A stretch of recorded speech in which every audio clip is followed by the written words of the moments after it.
தங்கத்தை வாங்கிடலாம், வெள்ளியே வாங்கிடலாம் பணம் இருந்தால்.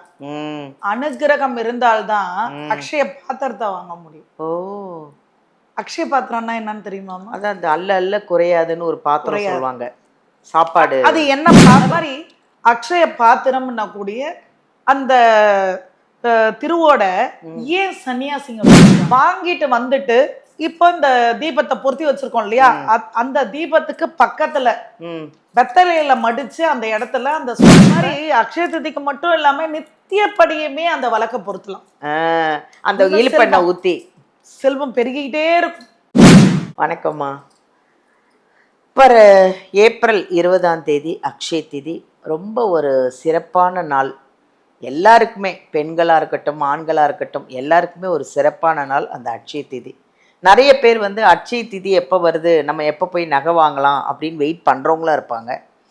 இல்லை எனக்கு அவ்வளோ வசதி இல்லை, நகையும் வாங்க முடியலையே, வெள்ளி தங்கம் எதுவுமே வாங்க முடியலையே அப்படின்னும் நிறைய பேர் இருக்கலாம். அப்படி வாங்குறவங்களுக்கு என்ன பண்ணலாம், நகை வாங்க முடியல, அதுக்கு வேறு ஏதாவது ஒரு பரிகாரம் இல்லை வேறு ஏதாவது வழிகள் இருக்கா? அக்ஷய திதி அப்படின்னும் போது அக்ஷய பாத்திரம் தான் எனக்கு நினைவுக்கு வரும். ஏன்னா தங்கத்தை வாங்கிடலாம், வெள்ளியே வாங்கிடலாம் பணம் இருந்தால். அனுக்கிரகம் இருந்தால்தான் அக்ஷய பாத்திரத்தை வாங்க முடியும். ஓ, அக்ஷய பாத்திரம்னா என்னன்னு தெரியுமா? அதான் அந்த அல்ல அல்ல குறையாதுன்னு ஒரு பாத்திரம் சொல்லுவாங்க, சாப்பாடு. அது என்ன பாத்திரம்? சாப்பாடு. அக்ஷய பாத்திரம்ன்றது பாத்தீங்கன்னா திருவோடு. திருவோடா? அக்ஷய பாத்திரம்ன்றது திருவோடு. அக்ஷய திதிக்கும் அக்ஷய பாத்திரத்துக்கும் சம்பந்தம் உண்டு. இந்த அக்ஷய பாத்திரம் கூடியதுல ஒரு பருக்க இருக்கவே தான் அன்னைக்கு பார்வதி தேவியனுடைய ஒரு பெரிய அனுகிரகத்தை பெற்ற ஒரு நன்னாள்னு சொல்லலாம். அது மாதிரி அக்ஷய பாத்திரம்னா கூடிய அந்த திருவோட ஏன் சன்னியாசிங்க வச்சிருக்கிறாங்க? சன்னியாசிக்கும் அக்ஷய பாத்திரத்துக்கும் என்ன சம்பந்தம்? எடுக்கிறது பிச்சை. ஆமா இல்லையா? ஆமா. அந்த பாத்திர நைவேதான் ரொம்புது. அதே நேரம் அவங்க சாப்பிட்ற உணவு அந்த பாத்திரத்துல தான் சாப்பிடுவாங்க. ஏன்னா சன்னியாசிகள் எங்க வேணாலும் படுத்துட்டு இருப்பாங்க. பிச்சை எடுக்கிறவங்க எந்த இடத்துல வேணாலும் இருப்பாங்க, பூச்சி போட்டு கடிக்கலாம், என்ன வேணாலும் வியாதி வரலாம். ஆனா இந்த அக்ஷய பாத்திரத்துல இருக்கிற ஒரு உணவை அவங்க சாப்பிட்றாங்கன்னும் போது எதுவுமே வந்து கடிச்சா கூட அது வேலை செய்யாது. அந்த திருவோடு அவ்வளோ, அந்த அக்ஷய பாத்திரத்துக்கு அந்த திருவோட்டுக்கு அவ்வளோ மகிமை இருக்கு. ரெண்டாவது விபூதி போட்டு வச்சு அந்த விபூதியை இட்டுக்கிட்டோம் அப்படின்னா அந்த திருநீருக்கு ஒரு மகிமை வந்துடும், வசியத்தன்மை வந்துடும்.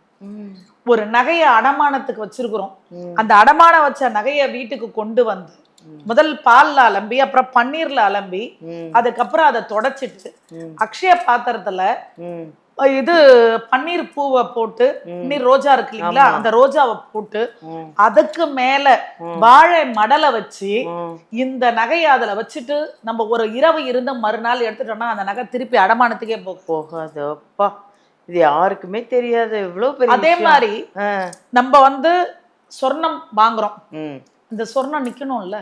ஆமா, வாங்கறதுக்கு வழி இருந்தா கூட அது நிக்கிறதுக்கு வழி இருக்கணும். ஏதோ ஒரு கஷ்டம், அதுதான் முதல் காலம். அந்த வழி இல்லாத அளவுக்கு வாங்கக்கூடிய நகையா இருந்தாலும் வாங்கக்கூடிய வெள்ளியா இருந்தாலும் அதுக்குள்ள வச்சுட்டோம் அப்படின்னா அது எந்த சூழ்நிலையும் கஷ்ட நிலைமைக்கும் நம்ப போக மாட்டோம், அது போகாது. வற்றாத ஜீவ நதியா அல்லல்ல வற்றாத ஒரு தன்மையை கொடுக்கக்கூடிய அக்ஷய பாத்திரமாகப்பட்ட அந்த திருவோடு தான் அக்ஷய திதிக்கு வாங்கக்கூடிய ஒரு விஷயம். அந்த திருவோட்டு வாங்கிட்டோம், அதுல சாப்பாட்டுக்கு போடுற கல்லுப்பு அதை நிரப்பிடணும். அதுல நிரப்பிட்டு அதுக்கு மேல வந்து அரச இலைய வச்சு அதுல தீபத்தை பொருத்தணும். என்ன தீபத்தை பொருத்தணும் அப்படின்னு சொல்லி பார்க்கும்போது இலுப்பை எண்ணெயை பொருத்தணும். ஏன்னா ஒரு மனிதனுடைய வாழ்க்கையில அவன் குலத்துக்கே ஒரு பாதுகாவலா இருக்கக்கூடிய குலதெய்வ அனுகூலம் இலுப்பை எண்ணெயில மட்டும்தான் கிடைக்கும். அந்த இலுப்பை எண்ணெயை பொருத்திட்டு நம்மளால முடிஞ்சா தங்கத்தை வாங்கலாம். அது குளிகை நேரத்துல வாங்கணும். அக்ஷய தீதியில கூட நேரா ஓடி போய் தங்கத்தை வாங்கிட கூடாது. குளிகை நேரத்துல மட்டும்தான் அதை வாங்கணும்.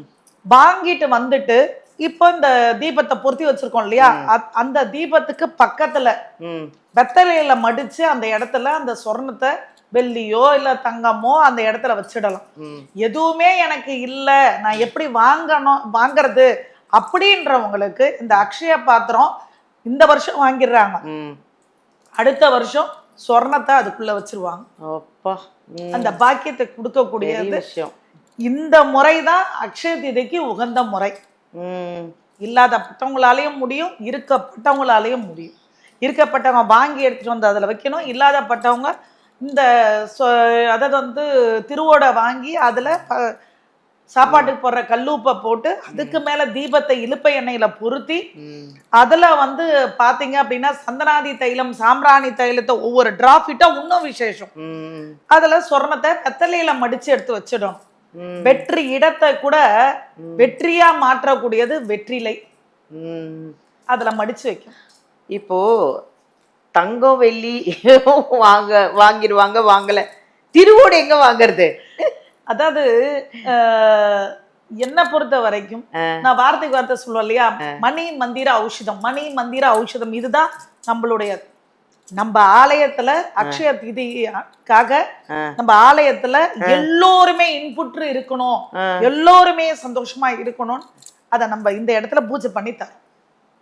திருவோடு அக்ஷய திதி அது முன்பதிவு பண்ணால் மட்டும்தான். ஏன்னா இருக்கிறது எவ்வளவோ அத கொடுக்கணும் இல்லையா, அது முன்பதிவு பண்றவங்களுக்கு மட்டும்தான். உண்மையிலே மக்களுக்கு இது ரொம்ப யூஸ்ஃபுல்லான ஒரு விஷயத்த சொல்றீங்க.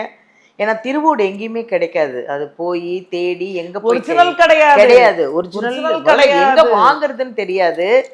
அதை விட நம்ம கோவிலே பூஜை பண்ணி அந்த திருவோடு கொடுத்தீங்கன்னா அவங்க அதோட செல்வ செழிப்போட இருக்கிறதுக்கு நீங்களே ஒரு வழிகாட்டி. பெரிய விஷயம். ரொம்ப ரொம்ப நன்றி. எல்லாரும் திருவோடு வந்து வாங்கி சந்தோஷமாவும் பண செல்வ செழிப்போட இருக்கணுமா. உண்மையிலே அது மாதிரி அக்ஷய தீதிக்கு மட்டும் இல்லாம நித்தியப்படியுமே அந்த வழக்க பொறுத்தலாம். அந்த இழுப்பெண்ணை ஊத்தி செல்வம் பெருகிக்கிட்டே இருக்கும். அது ரொம்ப விஷயம். அதான் சொல்றோம், அந்த அக்ஷய தீதி அன்னைக்கு நம்ம ஆலயத்துல வந்து வாங்கிட்டு போயிட்டாங்கன்னா அண்டையில இருந்து டெய்லி ஏத்திட்டு இருக்கலாம். இழுப்பெண்ணெய் ஊத்தி ஏத்த ஏத்த அவங்களுக்கு அந்த வசதி இருக்கவங்க சொர்ணம் வெள்ளி வாங்கிக்கலாம், வசதி இல்லாதவங்க இது மட்டுமே போதும். அடுத்த வருஷம் அவங்க அதுல கொட்டுற அளவுக்கு வந்துருவாங்க. ஏன்னா நிறைய பேர் அக்ஷய தீதியில வந்து தங்கம் தான் வாங்கணும்னு நிறைய பேர் நினைச்சிட்டு இருப்பாங்க, சில பேர் வெள்ளி வாங்கணும்னு நினைச்சிட்டு இருப்பாங்க. இல்ல, நீங்க சொன்னீங்க பாரு அக்ஷய தீதின்னு ஒரு பாத்திரம், அதுவும் என்னது திருவோடு சொன்னீங்க. உண்மையிலே சொல்றேன், அதுவும் நம்ம சிருஷ்டி ஒளியிலே கிடைக்குதுன்னு வர சொல்லியிருக்கீங்க, நம்ம ஆலயத்திலையும் கிடைக்குதுன்னு சொல்லியிருக்கீங்க. உண்மையிலே இது ஒரு புது கான்செப்ட். இது யாருமே சொன்னது கிடையாது. எல்லாருமே நகை வாங்கணும்னு எல்லாரும் ஓடுவாங்க. இந்த வாட்டி எல்லாரும் திருவோடு எங்கே கிடைக்கும், நம்ம கோயிலே கிடைக்குது, அங்கே போய் வாங்கிடுவோன்ட்டு இங்கே வருவாங்க. ரொம்ப நன்றிம்மா, தேங்க்யூ.